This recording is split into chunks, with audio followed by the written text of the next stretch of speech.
أعوذ بالله من الشيطان الرجيم. بسم الله الرحمن الرحيم. ومنهم أميون لا يعلمون الكتاب إلا أماني وإن هم إلا يظنون فويل للذين يكتبون الكتاب بأيديهم ثم يقولون هذا من عند الله ليشتروا به ثمنا قليلا فويل لهم مما كتبت أيديهم وويل لهم مما يكذبون. صدق الله العظيم. అనంత కరుణామయుడు, అపార కృపాశీలుడు, పాలకుడు, పోషకుడు, సర్వలోక ప్రభు అయిన అల్లాహ్ శుభనామంతో ప్రారంభిస్తున్నాను. సోదరులారా, సోదరిమణులారా, అస్సలాము అలైకుం రహమతుల్లాహి బరకాతుహు. దైవం యొక్క అనంతమైన కరుణ మనందరి జీవితాల్లో కురియుగాక, ఆమీన్. ఇంతవరకు మీ ముందు మానవులందరి కోసం వచ్చినటువంటి అంతిమ దైవ గ్రంథం దివ్య ఖురాన్ యొక్క 2వ అధ్యాయం నుండి 80వ వాక్యం యొక్క అరబ్బీ మూలమును మీ ముందు పట్టించడం జరిగింది. దీని యొక్క తెలుగు అనువాదం: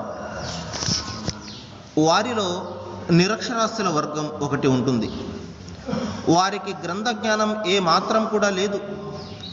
లేనిపోని ఆశలను, కోరికలను కల్పించుకుని వారు కేవలము ఊహలతో జీవిస్తూ పోతున్నారు.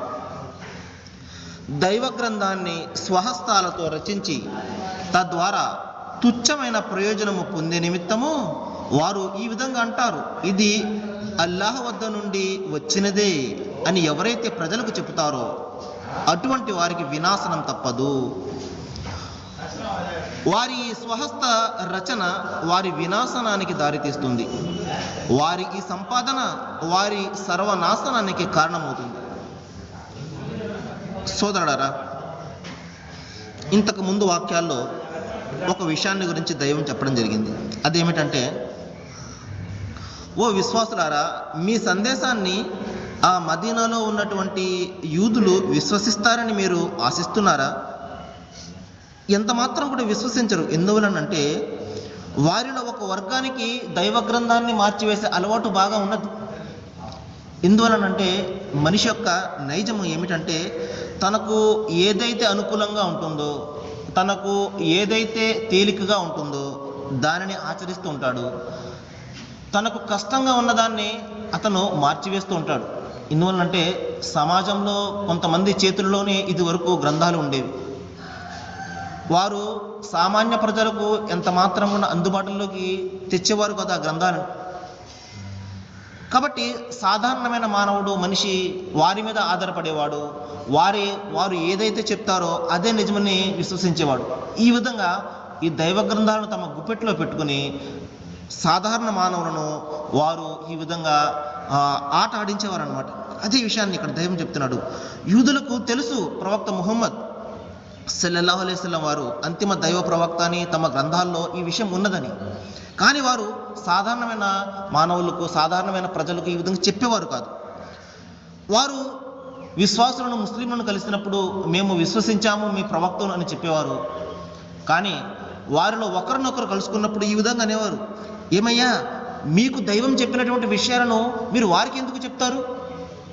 ప్రవక్త ముహమ్మద్ వారు ఈ విధంగా మన గ్రంథాల్లో ఆయన ప్రస్తావన ఉన్నది అన్న విషయాన్ని మీరు వారికి ఎందుకు చెప్తారు?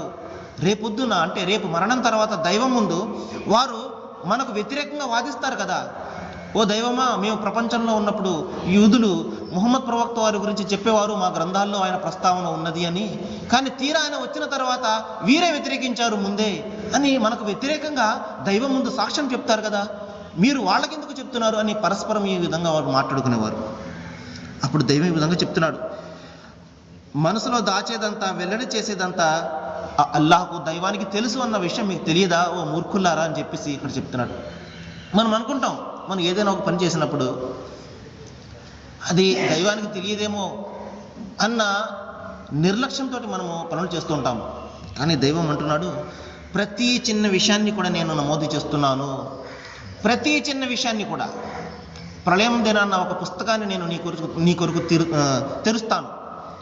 అందులో నువ్వు చేసిన ప్రతి పని కూడా నమోదు కాబడి ఉంటుంది. నువ్వు మనస్సులో ఏదైతే ఆలోచిస్తున్నావో దాని ఊహలను సైతము నేను ఎరుగుదును అంటున్నాడు. అంతిమ గ్రంథం ఖురాన్లో దైవం ఈ విధంగా సెలవిస్తున్నాడు.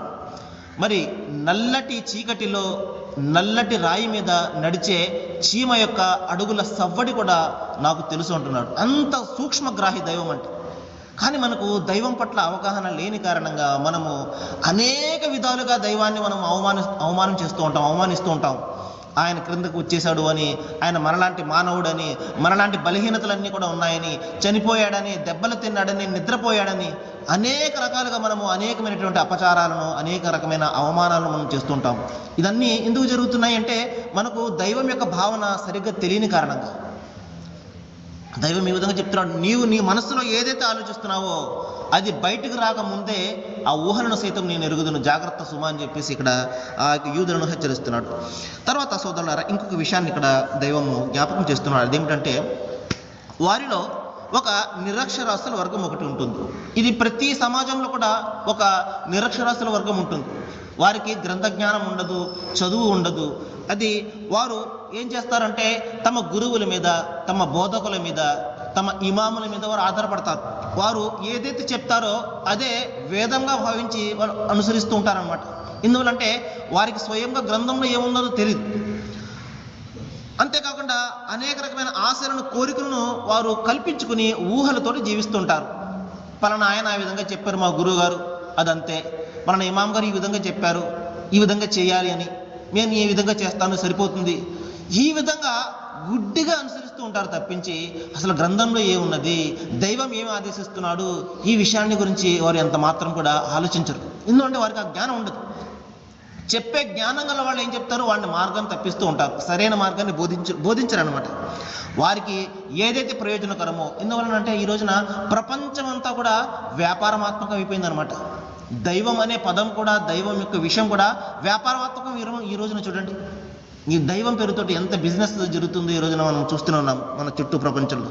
కాబట్టి ఈ విధంగా వారికి ఏదైతే ప్రయోజనకరమో దానికి అనుకూలంగా వాళ్ళని మలుచుకుని ప్రజలను ఈ విధంగా మోసం చేస్తూ ఉంటారు. ఇప్పుడు దైవం ఒక హెచ్చరిక చేస్తున్నాడు. అదేమిటంటే ఎవరైతే గ్రంథాలను తమ స్వహస్తాలతో రచించి, ఎందుకు ప్రజల నుండి ఏదో కొంత ప్రయోజనం పొందాలి, వాళ్ళ నుండి డబ్బులు తీసుకోవాలనో, లేకపోతే ఇంకోటి ఏదో ఐహిక ప్రయోజనం పొందాలనో, బాహ్య ప్రపంచపు ఏదైనా ఒక ప్రయోజనం పొందాలన్న ఒక దురాశతోటి స్వహస్తాలతో గ్రంథాన్ని రచించేసి ఇది దైవం నుండి వచ్చింది అని ఎవరైతే ప్రజలకు చెప్పి మోసం చేస్తూ ఉంటారో అటువంటి వారికి భయంకరమైనటువంటి వినాశం తప్పదు అని చెప్పేసి ఇక్కడ దైవం హెచ్చరిస్తున్నాడు. ఏంటండి, ఎవరైతే గ్రంథాన్ని తాము స్వయంగా రచించేసి ఇది దైవ గ్రంథం అంటారు. ఎందుకంటే నేను రాశానని చెప్తే మనుషులు నమ్మరు కాబట్టి, గ్రంథంలో ఈ విధంగా ఉంది, శాస్త్రం ఈ విధంగా చెప్తుంది, ఈ విధంగా నువ్వు శాంతి చేయాలి, శాస్త్రం ఈ విధంగా ఆదేశిస్తుంది, వంకంతా కూడా శాస్త్రం పెడుతుంటారు. కానీ చేసేదంతా కూడా ఆ దైవము కొద్దిగా జ్ఞానం ఇచ్చినటువంటి ప్రజలు. నిజంగా వారికి దైవం జ్ఞానం ఇచ్చినప్పుడు వారు ఏం చేయాలండి, తాము స్వయంగా మంచిని ఆచరించి ప్రజలకు మంచిని బోధిస్తూ ఉండాలి. కానీ ఆ విధంగా మన ప్రపంచంలో ఈ విధంగా జరగడం లేదు. మార్గాన్ని తప్పించే వారు చాలా ఎక్కువ మంది అయిపోయారు ఈ రోజున దైవం పేరుతోటి. ఎందుకంటే ప్రజలు చాలా మన అమాయకులు అనమాట. ఏదో విధంగా దైవాన్ని మనం ఆరాధించాలి, ఆయన యొక్క అనుగ్రహాన్ని మనం పొందాలి అన్న కోరిక ప్రజలందరిలో కూడా. అమాయకులు చాలా. ఈ వీరి అమాయకత్వాన్ని వారు ఏం చేస్తున్నారండి, ఈ విధంగా తమ స్వప్రయోజనాలకు వాడుకుని తాము స్వయంగా మార్గం తప్పుతున్నారు, ఇదే విధంగా ప్రజలను మార్గం తప్పిస్తున్నారు. ప్రళయ దినాన్న దైవము ఎవరైతే అనుసరిస్తూ ఉంటారో ఆ నాయకులను కూడా నరకం నుండి తోసివేస్తాడు, వాళ్ళని అనుసరించే ప్రజలను కూడా. ఎందువలనంటే ప్రతి మనిషి తాను స్వయంగా చేసుకున్న దాని యొక్క ఫలితాన్ని ఇక్కడ అనుభవించాలి. నేను నా గురువుగారు చెప్పారు, నా మస్జిద్ ఇమాం గారు చెప్పారు, నేను అందుకనే చేశాను అంటే అక్కడ దైవం అంగీకరించే ప్రశ్న లేదు. ఎందువలనంటే ప్రతి మనిషికి కూడా కొద్దిగో లేకపోతే తక్కువ ఎక్కువ దైవం కొద్దిగా జ్ఞానం ప్రసాదిస్తాడు. ఆ జ్ఞానం ఆధారంగా మనం ఆలోచించాలి. ఇక్కడ చూడండి సోదరులారా, ఇంకొక విషయాన్ని కూడా చెప్తున్నాను. ఈ విధంగా ఇక్కడ ఎవరైతే స్వయంగా తమ చేతులతోటి గ్రంథాన్ని రాస్తారో అటువంటి వారికి భయంకరమైనటువంటి వినాశం తప్పదు అన్నాడు. ఇక్కడ ఇంకొక విషయాన్ని కూడా నేను స్పష్టం చేయదలిచాను. అదేమిటంటే చాలామంది మస్జిదులకు వచ్చి ఈ విధంగా తాయత్తులను గురించి అడుగుతూ ఉంటారు. ఏదో చీడ పట్టింది, లేకపోతే ఏదో భూతం పట్టింది, ఈ విధంగా వదిలించుకోవడం కోసం చాలామంది సోదరులు ఈ విధంగా తాయెత్తుల మీద ఆధారపడుతుంటారు. ఈ తాయెత్తులో ఏముంటుందంటే, కొంచెం జ్ఞానం ఉన్నవారు ఏం చేస్తారంటే ఖురాన్ యొక్క వాక్యాలు రాస్తారు. అసలు జ్ఞానం లేని వాళ్ళు పిచ్చి గీతలు ఏదో రాసేసి అర్థం పర్థం లేనటువంటివి ఈ విధంగా ప్రజలను మోసం చేస్తూ ఉంటారు. చూడండి, చిన్న ఉదాహరణ చెప్తాను. ఈ విధంగా మెడలో కట్టుకోవడం వలన ఏంటి ప్రయోజనము? ఉదాహరణ, మనకు జబ్బు వచ్చిందండి, వ్యాధి వచ్చింది, డాక్టర్ దగ్గరికి వెళ్తాం. మన జబ్బును ఆయన పరిశీలించి మందులు రాస్తాడు. ఆ మందుల చీటిని మనము మెడలో కట్టుకుని తిరిగితే మన వ్యాధి ఏమైనా తగ్గుతుందా? ఏం చేయాలి? మన వ్యాధి తగ్గాలంటే ఆ మందులను వాడిన తర్వాత, ఆ మందు మన శరీరంకి వెళ్ళిన తర్వాత అప్పుడు ఆ జబ్బు తగ్గుతుంది. అదేవిధంగా మనకి ఏదైనా ప్రాబ్లం వచ్చిందనుకోండి, ఏదైనా ఒక ఆపద వచ్చింది, ఏదైనా కష్టం వచ్చిందనుకోండి, దైవం యొక్క ఆయతలను చదివి మనం దాన్ని అనుసరిస్తే మనకు స్వస్థత లభిస్తుంది. కానీ దాన్ని మెల్ల కొట్టుకోవడం వల్ల ఏదైనా స్వస్థత లభిస్తుందా? కానీ ఈ రోజున చాలామంది తెలియక, మరి తెలిసినటువంటి వారు ఏం చేయాలి? ఈ విధంగా చేయకూడదండి, ఇదండి నిజమైనటువంటి పద్ధతి, ఇదే నేను చెప్పాలి. కానీ ఆ విధంగా చెప్పరు. ఎందుకు? డబ్బులు రావాలి కదా. ప్రతి విషయంలో కూడా డబ్బులే సోదరులారు ఈ రోజున. అది ఏదైనా కానివ్వండి, ఏ ధర్మమైనా కానివ్వండి, డబ్బులు గుంజడమే ప్రధానమైనటువంటి లక్ష్యము. కాబట్టి దైవం ఇక్కడ ఈ విధంగా మీ స్వహస్తాలతోటి కేవలం కొద్దిగా ప్రాపంచిక ప్రయోజనాన్ని పొందే నిమిత్తము మీరు ఎవరైతే అల్లాహ్ వాక్యాలను మీరు అమ్ముతుంటారో, దైవం వాక్యాలను ఎవరైతే అమ్ముతుంటారో, వారు అగ్నితో తమ కడుపులను నింపుకున్నట్టే. దైవం ఎంత భయంకరమైనటువంటి హెచ్చరిక చేస్తున్నాడు చూడండి. అటువంటి వారు ఏదో కొద్ది సొమ్ము సంపాదించుకోవచ్చు ఇక్కడ, కానీ మీరు తింటున్నది అగ్ని సుమ, జాగ్రత్త. ఆ అగ్ని కడుపులోనికి వెళ్ళి మిమ్మల్ని మార్చివేస్తుంది.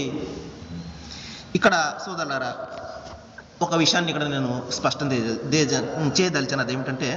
అదేమిటంటే ఏ గ్రంథమైనా మనిషే కదా రచించేది. భౌతికవాదులు, నాస్తికవాదులు చేసే వాదన ఈ రోజున ఏమిటంటే, దైవ గ్రంథాలను వారు విశ్వసించరు. వారు ఏమంటారంటే, ఎవరు రాసినా కూడా అది మనిషే కదండి రాసేదని చెప్పేసి చాలా తేలికగా దాన్ని కొట్టివేస్తుంటారు. ఇప్పుడు నేను ఒక ప్రశ్న వేయదలిచాను. అదేమిటంటే సోదరులారా, ఒక మనిషి ఒక గ్రంథాన్ని రాస్తాడండి. ఆ గ్రంథాన్ని వ్రాసేది అతని పెన్ను రాస్తుంది, లేకపోతే ఆ ప్రింటింగ్ ప్రెస్ ప్రింట్ చేస్తుంది. అంత మాత్రం చేత ఆ గ్రంథం ఆ పెన్నుదనో లేకపోతే ఆ ప్రింటింగ్ ప్రెస్దనో భావిస్తామండి మనం? కాదు కదా. కాబట్టి ఇక్కడ ఈ గ్రంథము అందులో ఉన్నటువంటి వాక్యాలు ఎవరిది అనేది ముందు ఆలోచించాలి మనం. అవి ఎవరికి చెందినవి అనేది ఆలోచించాలి. అది పెన్ అయినా రాయొచ్చు, లేకపోతే ఇంకొకళ్ళైనా రాయొచ్చు, లేకపోతే ప్రింటింగ్ ప్రెస్ అయినా దాన్ని ప్రింట్ చేయొచ్చు. అది కాదు మనకు సమస్య. అందులో ఉన్నటువంటి వాక్యాలు ఎవరికి సంబంధించినవి అనేది మనం చూడాలి.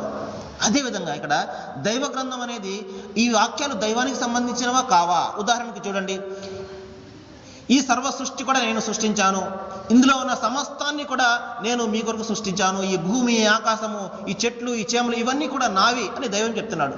ఒకవేళ ఇదే మాట నేను రాశాను అనుకోండి, ఆ మాట నాది అవ్వదు కదా.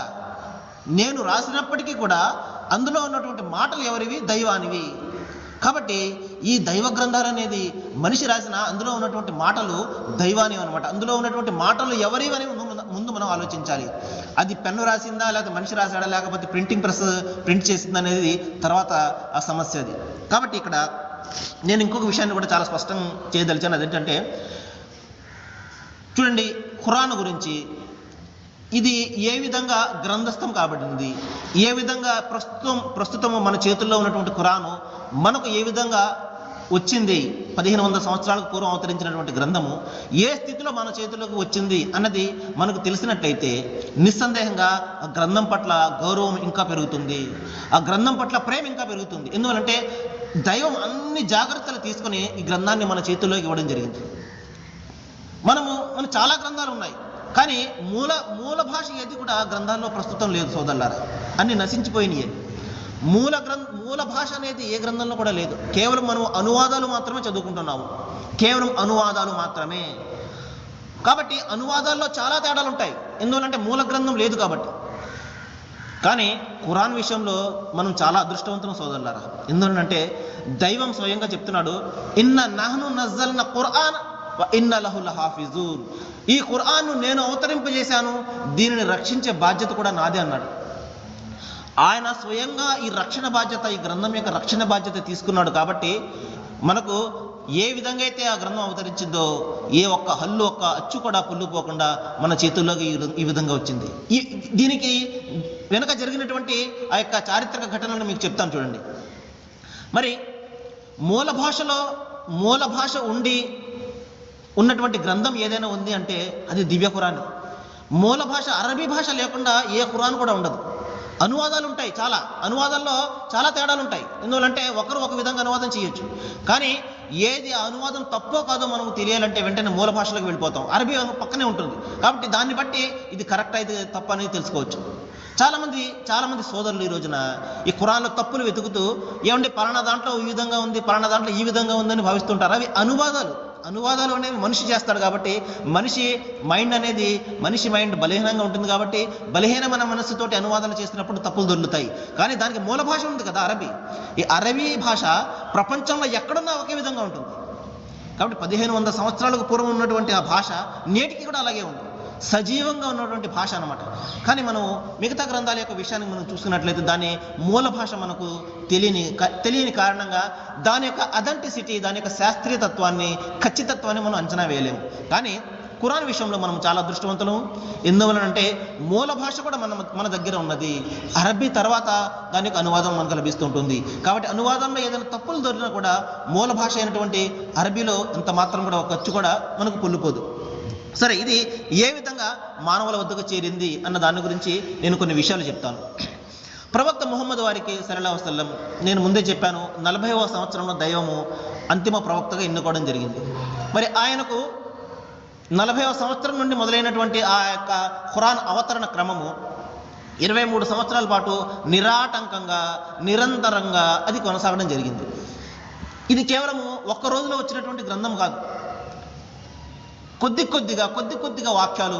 ఎందువలనంటే దైవం స్వయంగా చెప్తున్నాడు, నేను కొద్దిగా ఎందుకు అవతరింపజేస్తున్నానంటే ఇది మీ మనసులో బాగా నాటుకోవాలని.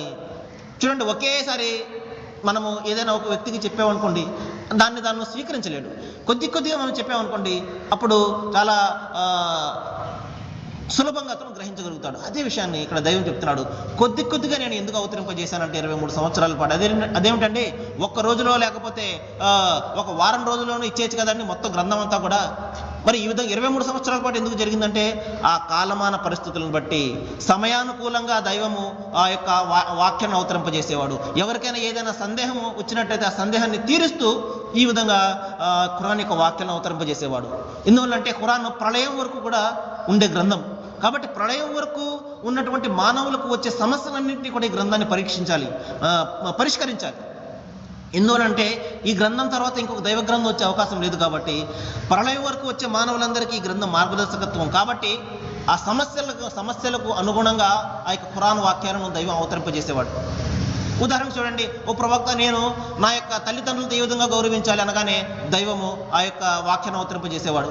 అదేవిధంగా ఓ ప్రవక్త ఈ విధంగా నాకు సమస్య వచ్చింది, భార్యతో ఈ విధమైనటువంటి సమస్య వచ్చింది, దాన్ని ఏ విధంగా నేను పరిష్కరించుకోవాలి అనగానే దానికి తగ్గ వాక్యాన్ని దైవం అవతరింపజేసేవాడు. ఈ విధంగా 23 సంవత్సరాల పాటు కొనసాగిందనమాట. సరే, ఇది ఏ విధంగా గ్రంథస్థమైందో మీకు నేను చెప్తాను. ఎప్పుడైనా దైవ వద్ద నుండి ఏదైనా కొన్ని వాక్యాలు అవతరించినప్పుడు ఇది ఏ విధంగా అవతరిస్తుంది అంటే దైవం నుండి ఒక దూత ప్రతి ప్రవక్త వద్దకు కూడా ఈ యొక్క దైవం యొక్క సందేశాన్ని తెచ్చేవారు. ఆయనను జిబ్రయీల్ అని అరబీలో పిలుస్తారు, ఇంగ్లీష్లో గ్యాబ్రియల్ అని చెప్పేసి ఆయన పిలుస్తారు అలైహిస్సలాం. ఆయనపై దేవుని శాంతి కురియుగాక. ఈ జిబ్రయీల్, ఈ దూత యొక్క ప్రధానమైనటువంటి పని ఏంటంటే, ఎందువలంటే మనం ఏ విధంగా అయితే మానవులమో ఇంకొక జాతి కూడా ఉన్నది, అది ముందు మీకు చెప్పాను, దాన్ని జిన్నుల జాతి అంటారు. దాన్నే జిన్నుల జాతి అంటే మనకు కనబడినటువంటి అగోచర ప్రాణులు మన చుట్టూ కూడా ఉంటాయి. ఆ జిన్నులలో ఎవరైతే దుష్టులో వాళ్ళను శైతాన్లు అని చెప్పేసి మనం పిలుస్తాం. ఏ విధంగా అయితే మనుషుల్లో మంచివాళ్ళు ఉంటారు, చెడ్డవాళ్ళు ఉంటారో అదేవిధంగా ఆ జిన్నులలో కూడా చెడ్డవాళ్ళు ఉంటారు, మంచివాళ్ళు ఉంటారు. ఈ విధంగా చెడ్డవాళ్లను శైతానుడు అని పిలుస్తాము. వాళ్ళనే ప్రజల్ని ఈ విధంగా ఏడిపిస్తూ ఉంటారు కదా, మనం చీడపీడ అని చెప్పేసి మనం భావిస్తుంటాం కదా, వాళ్ళే అనమాట. వీళ్ళు కాకుండా దైవం వద్ద ఇంకొక సృష్టి కూడా ఉన్నది, ఇంకొక ప్రాణి కూడా ఉన్నది. అదేమిటంటే దైవదూతలు.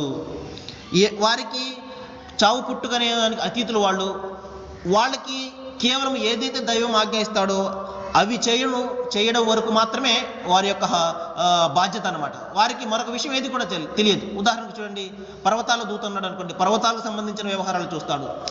అదేవిధంగా వానకు సంబంధించినటువంటి దూత ఉందనుకోండి, వానకు సంబంధించిన వ్యవహారాలు మాత్రమే ఆయన చూస్తాడు.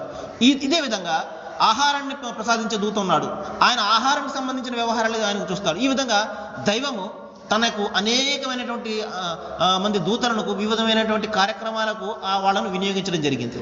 అదేవిధంగా వహీను తెచ్చే, అంటే దైవం యొక్క సందేశాన్ని తెచ్చే దూతను జిబ్రాయిల్ గ్యాబ్రియల్ అని పిలవడం జరుగుతుంది. ఇన్షాల్లా దైవం తెలిస్తే ఈ విషయాన్ని గురించి నేను మీకు రేపు చెప్పడానికి ప్రయత్నం చేస్తాను. సమయం అయితే అయిపోయింది. నేను అల్లాహ్ దైవాన్ని ప్రార్థిస్తున్నాను.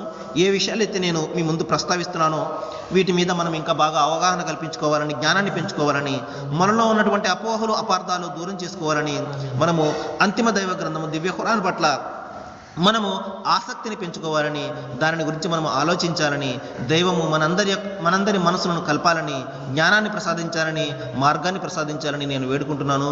ముగిస్తున్నాను. వాఖిరు దవానా అనిల్ హమ్దులిల్లాహి రబ్బిల్ ఆలమీన్. అస్సలాము అలైకుం.